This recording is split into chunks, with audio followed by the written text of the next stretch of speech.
Olá meninas, tudo bom? Hoje nós estamos no nosso 30º dia da caminhada de oração 4.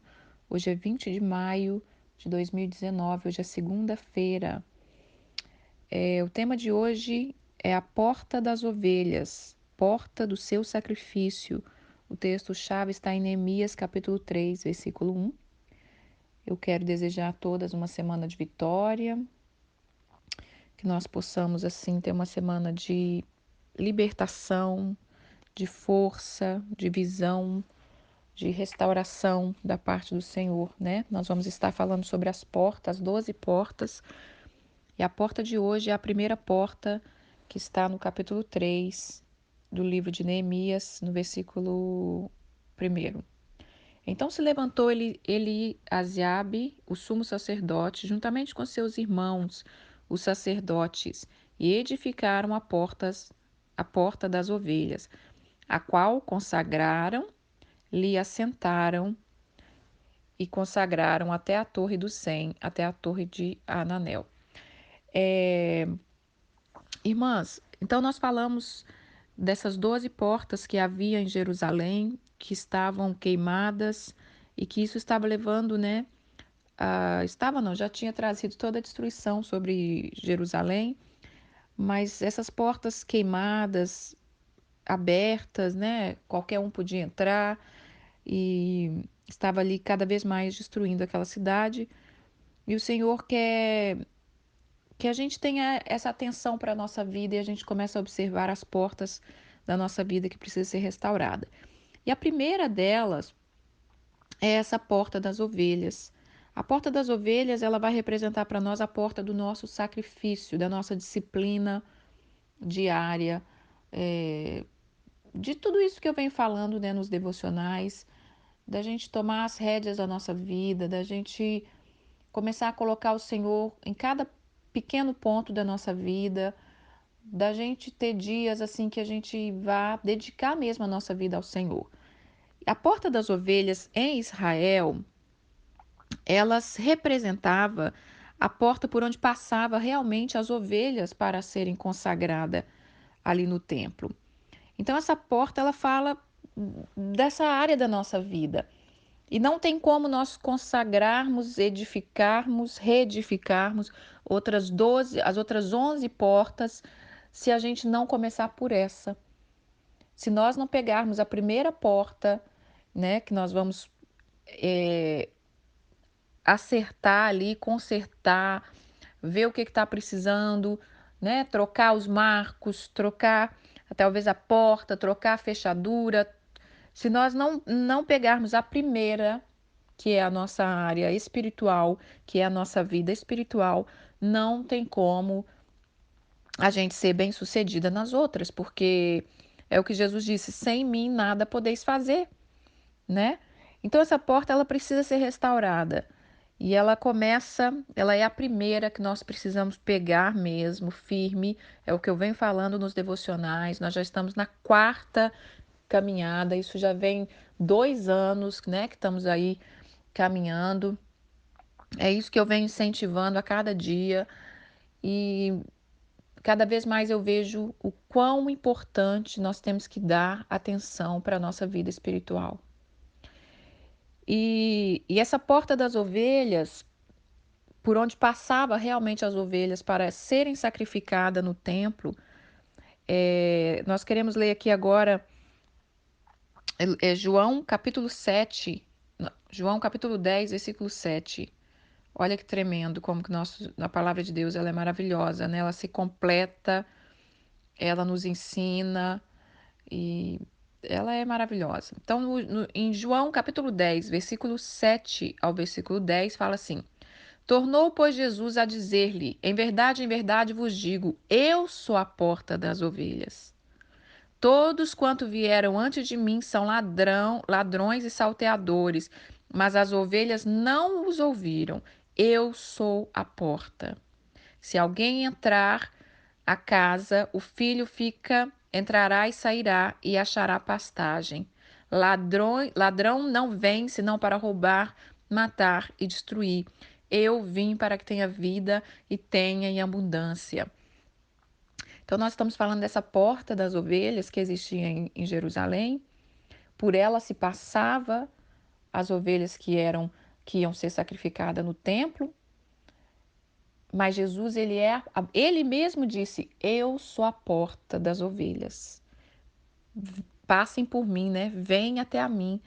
Então, nós vamos ter um paralelo aqui de duas coisas. Ele é a ovelha, porque ele é o cordeiro que tira o pecado do mundo, né? Quando ouve-se o sacrifício da vida de Jesus, cessa esse sacrifício de ovelhas. Não precisa mais derramar sangue inocente pelos pecados da humanidade, porque Jesus fez esse sacrifício por nós. Então, ele é a própria ovelha. E ele é a porta também dessa ovelha. Então, ele está nos chamando a entrar por essa porta. E ele está dizendo: o ladrão, ele não bate na porta, ladrão, ele arromba portas, né? Mas Jesus está ali dizendo: Eis que estou à porta e bato. Se você ouvir a minha voz e abrir, eu vou entrar e vou cear com você. E Jesus, ele é o Cordeiro de Deus. E esse Cordeiro, irmãs, nós precisamos restaurar a nossa porta, a porta das ovelhas, e precisamos que esse Cordeiro entre por ela. Esse é o Cordeiro que tira o pecado do mundo. E nós precisamos também passar pela porta. É Jesus passando por nós e nós passando por ele, né? Ele entrando em nós e nós entrando nele. Ele entrando na nossa porta, na porta do nosso coração, na porta da nossa vida espiritual, para nos avivar, para tirar a gente de uma letargia que está atacando a humanidade de uma forma que eu nunca vi. Eu nunca vi tão terrível como nesses últimos anos. E a gente passar por ele. Porque quando nós passamos por ele, nós permanecemos nele. Aí flui a vida eterna, flui o vigor que nós precisamos, flui o ânimo, flui o discernimento. E essa letargia, irmãs, que letargia, apostasia, sonolência, adormecimento espiritual. Ontem eu estava conversando com a minha mãe, liguei para ela um pouquinho, conversando com ela, a gente estava falando disso, né? Como que as pessoas estão letárgicas.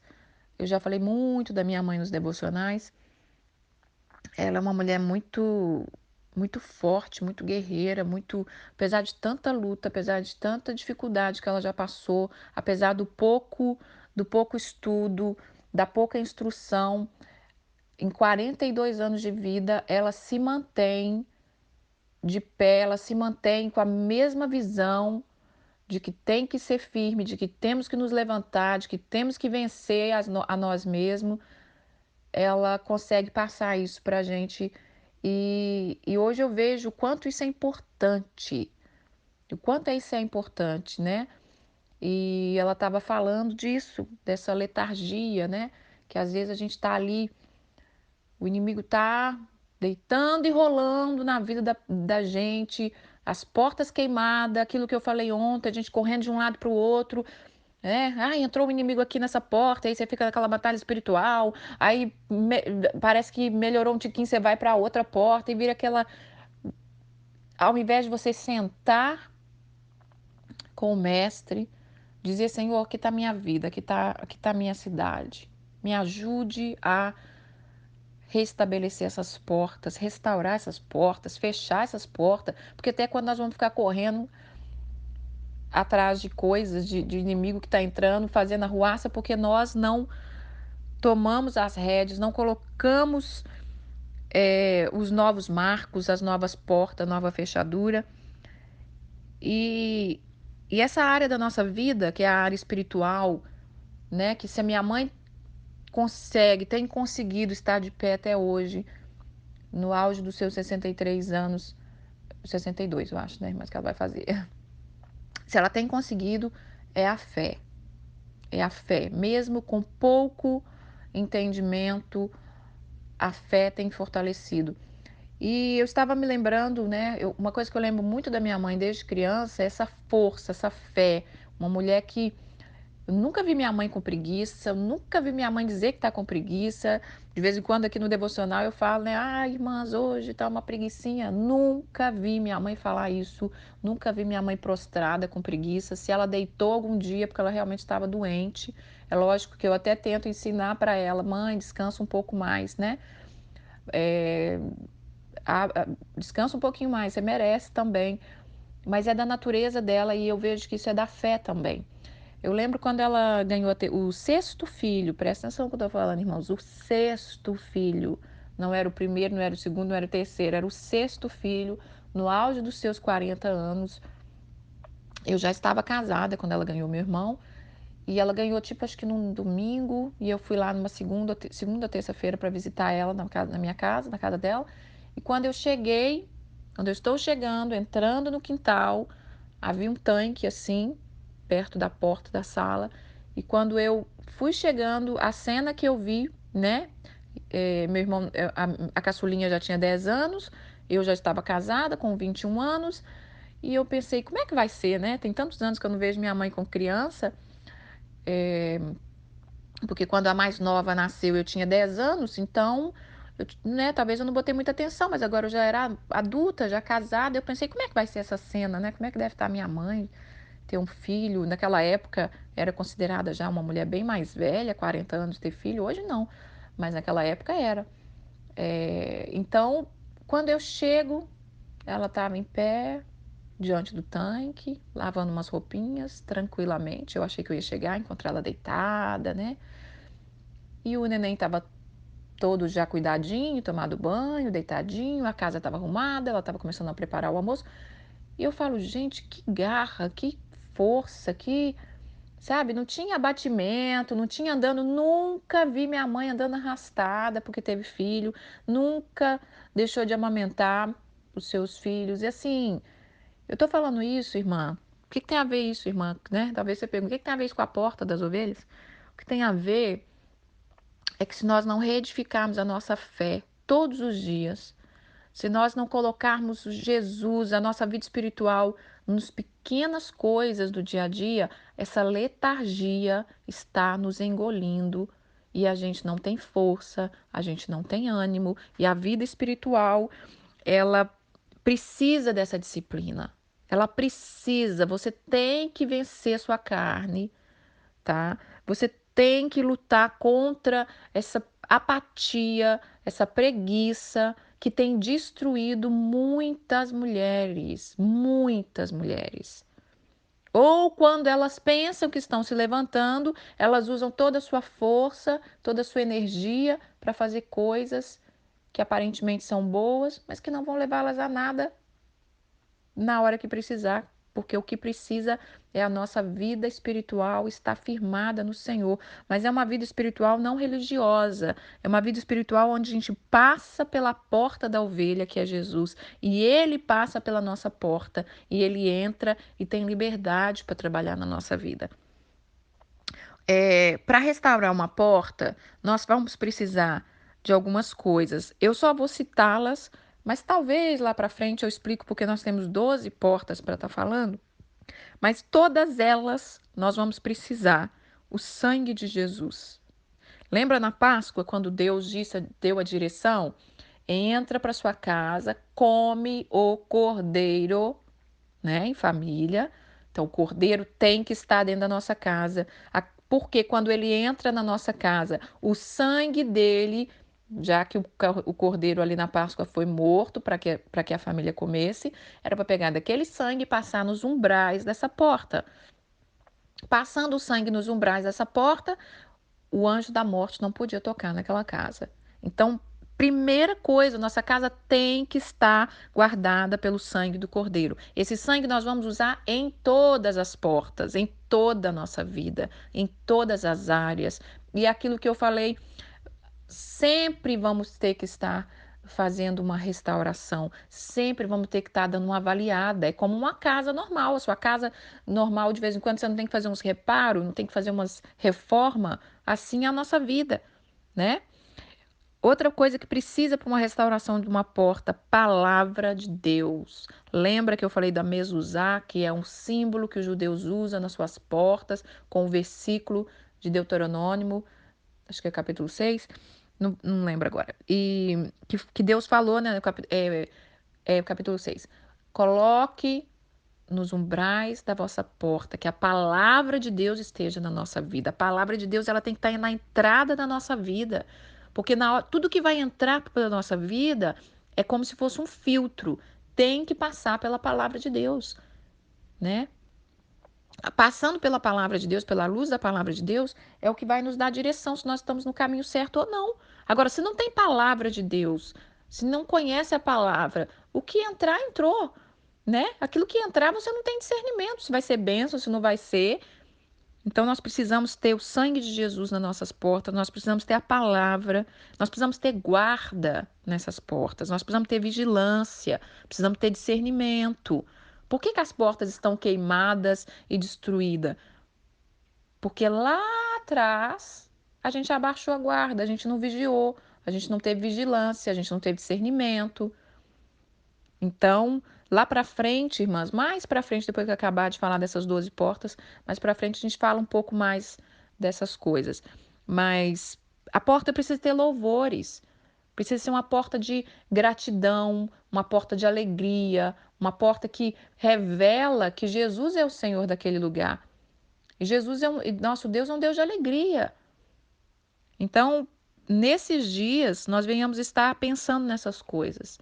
Mas hoje, a porta do sacrifício, né? Vamos falar sobre em Romanos 8, capítulo 8, capítulo 12. Vamos aqui. Romanos, capítulo 12, o versículo de 1 a 3. Rogo-vos, pois, irmãos, pela compaixão de Deus, que apresentei os vossos corpos como sacrifício vivo, santo e agradável a Deus, que é o vosso culto racional. Não vos conformeis com este mundo, mas transformai-vos pela renovação da vossa mente, para que experimenteis qual seja a boa, perfeita e agradável vontade de Deus. Então, nós precisamos passar por essa reforma na nossa mente. O que que eu tô desse jeito? Que preguiça é essa que não me deixa vencer? Que preguiça é essa que não me deixa cuidar da minha casa, não deixa eu cuidar do meu filho, não deixa eu cuidar de mim mesma? Que letargia é essa que parece que eu tô morrendo aos poucos, gastando a minha vida em coisa que não edifica?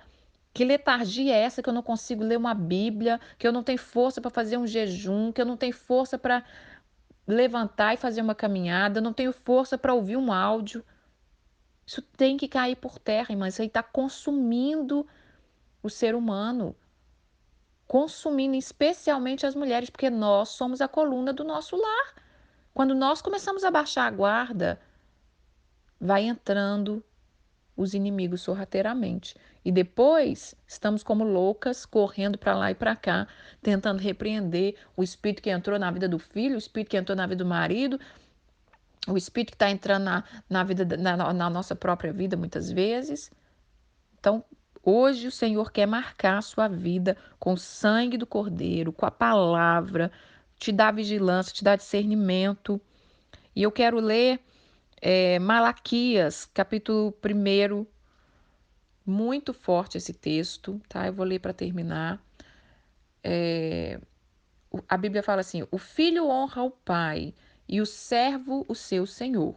Se eu sou pai, onde é que está a minha honra? Deus está perguntando para o povo. E se eu sou o Senhor, onde está o meu temor? Diz o Senhor dos Exércitos. Vós, os sacerdotes, que desprezai o meu nome, e vos dizeis: em quem nós temos desprezado o teu nome? Ofereceis sobre o meu altar pão imundo, e dizeis: em quem e que te havemos profanado? Nisto que dizei: a mesa do Senhor é desprezível. Porque quando vocês oferecem um animal cego para o sacrifício, isto não é mal? E quando ofereceis o coxo ou o enfermo, isso não é mal? Ora, apresenta ao teu governador, porventura ele vai se agradar disso? Ou aceitará ele a tua pessoa? Diz o Senhor dos Exércitos. Agora, pois, eu suplico, pedi a Deus que ele seja misericordioso conosco Isto veio da vossa mão. Aceitará ele a vossa pessoa? Diz o Senhor dos Exércitos. Quem há também entre vós que feche as portas por nada, e não acenda debalde o fogo do meu altar? Eu não tenho prazer em vós, diz o Senhor dos Exércitos, eu nem vou aceitar as ofertas da vossa mão.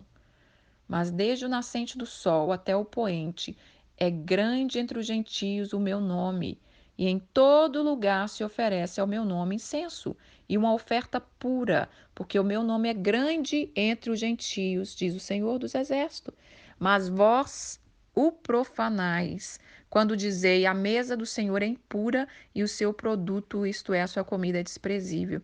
Dizer ainda, eis que canseira, e o lançaste ao desprezo, diz o Senhor dos Exércitos. Vós ofereceis o que foi roubado, coxo, enfermo, assim trazei a oferta. Aceitaria eu isso da vossa mão, diz o Senhor? Pois maldito o enganador, que tendo um macho no seu rebanho, que promete ao Senhor o que tem mácula, porque eu sou grande rei, diz o Senhor dos Exércitos, e o meu nome é temível entre os gentios. Esse texto, irmãs, é muito sério, depois vocês leem com atenção.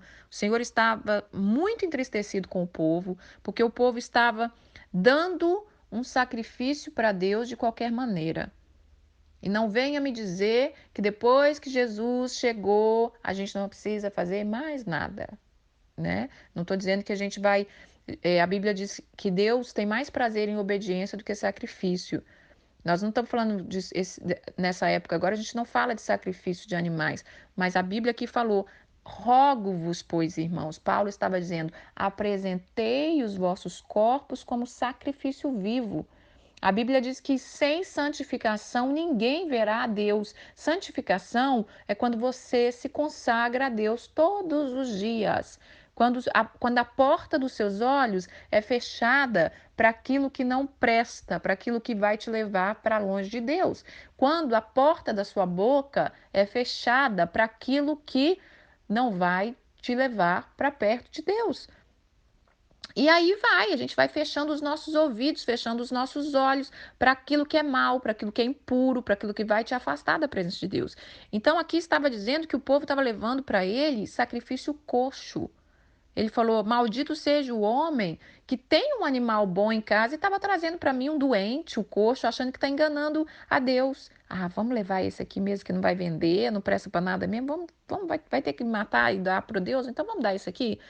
Mas o Senhor está dizendo aqui também que aquelas pessoas que diziam assim, olha, é, que a pessoa falava assim, no versículo 13, que canseira. Tem pessoas que acham isso, irmãs.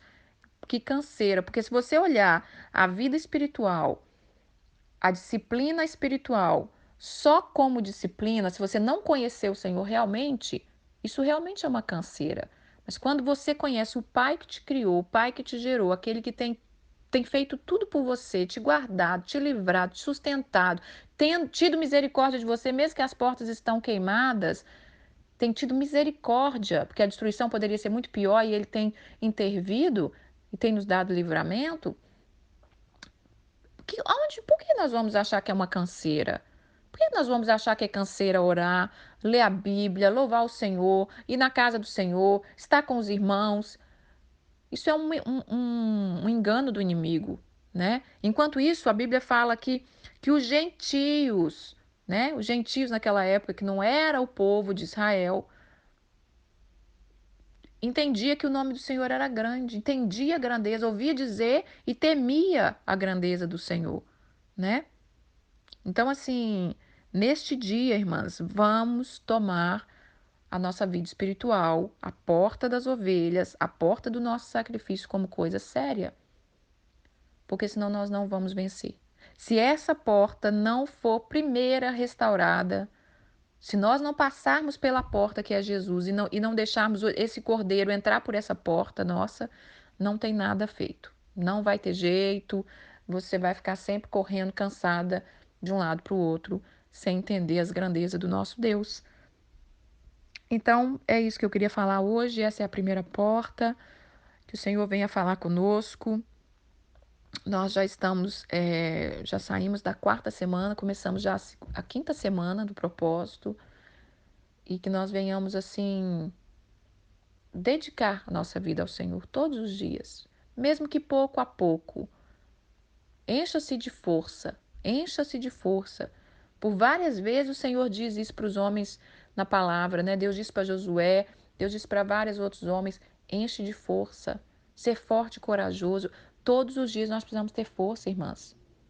Por isso que às vezes tem tantas pessoas doentes da alma, porque vem sorrateiramente, né, aquele desânimo, aquela falta de alegria, aquela falta de visão, e a gente vai deixando, vai deixando. E como dizia minha mãe, né?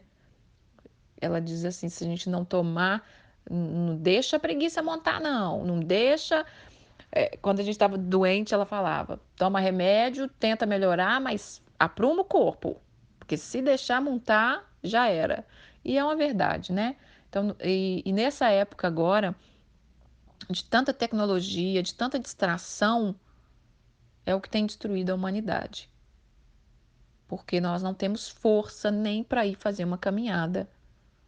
Nós não temos força para ouvir uma palavra boa, para tentar fazer um propósito. Quantas pessoas desistem no meio do caminho, irmã? Ixi, essa caminhada começa animada, todo mundo vai, vamos, vamos, vamos. Daqui a pouco tem uma que desistiu, daqui a pouco tem uma que já não vê o áudio desde a primeira semana, já não ouve mais, já se perdeu.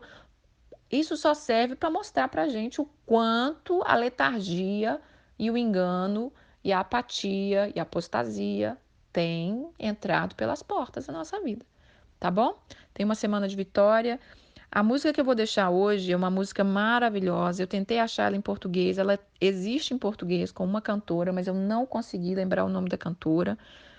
Essa que eu deixei agora é uma música da Crystal Lewis e ela é o Cordeiro e o Leão, mas eu não achei em português. Mas ela é uma música tremenda que nesses dias, já começando por esse primeiro dia, vamos adorar esse Cordeiro, né? Vamos entender aquele Cordeiro maravilhoso que, sendo um leão que ruge, um leão cheio de vigor, o rei, né, de todas as coisas, ele se fez um cordeiro para trazer sobre nós a paz, a salvação, esse sangue que nos livra do mal, essa palavra que, colocada nos umbrais da nossa porta, vai livrar a nossa casa da destruição.